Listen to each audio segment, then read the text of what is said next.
Ghostlight. So the songs I started writing after the initial breakup started moving in a different direction. The first one I wrote was called American Tragedy, which ended up on the Radio Sky record. I'll mention it when we get to that. And then I think the next one was Out of Breath, which was I think inspired by the movie In a Lonely Place. I use that line, in a lonely place, in the song. What will I risk tonight? Face the music, pay the price. More self-discovery, I guess.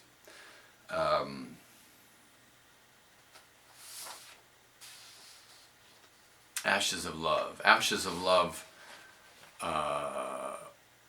ended up first showed up on The Clearing, A Protus's record, The Clearing, and it was inspired by the line from a Chandler, Farewell My Lovely, Raymond Chandler's Farewell My Lovely. Cold as the ashes of love. I can't remember what he was describing exactly, but I thought it was great, a great thing. And as you can, and I started moving towards, I guess, love songs or relationship songs or interpersonal kind of things instead of self-questioning songs. I believe the thing that inspired that was I heard someone on the radio, I think, talk about the call to glory, meaning dying and going to heaven, I think, and I just thought it was an interesting idea, and so I believe in the call to glory, but it's really a relationship song. I believe in you. Take My Hands, I think I wrote that when I was living in San Francisco, and I was moving towards more an R&B or soul, kind of grooving kind of rhythms and stuff. I was liking that a lot. I related to it more, and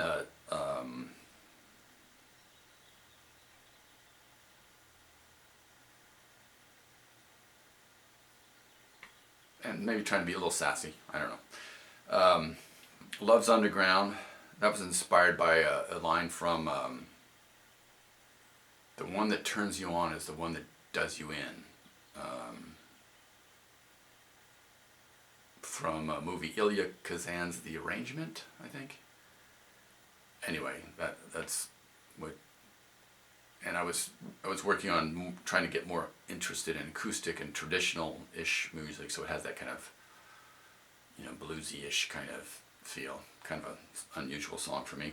Slow Fuse was more late night dramatization of my, life as a young man.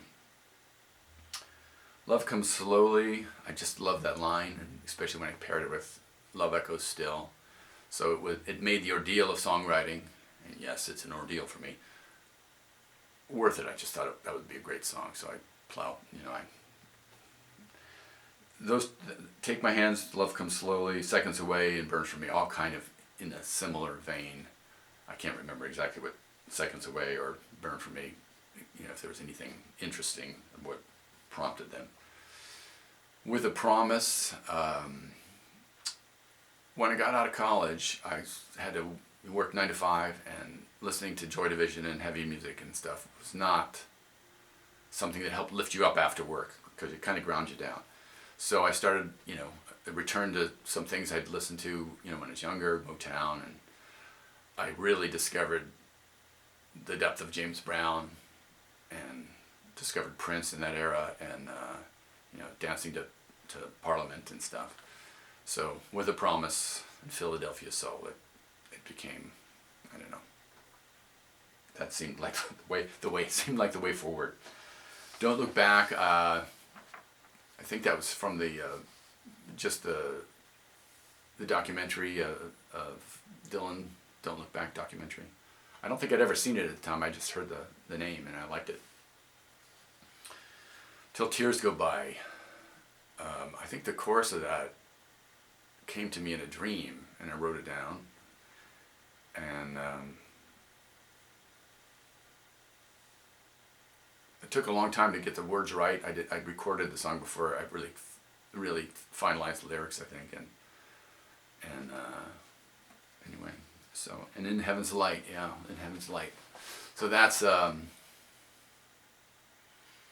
was trying to study, I was trying to learn about mythology and kind of get a bigger picture of things, and you know, I see this world through strange eyes. Those two things together bore out this song.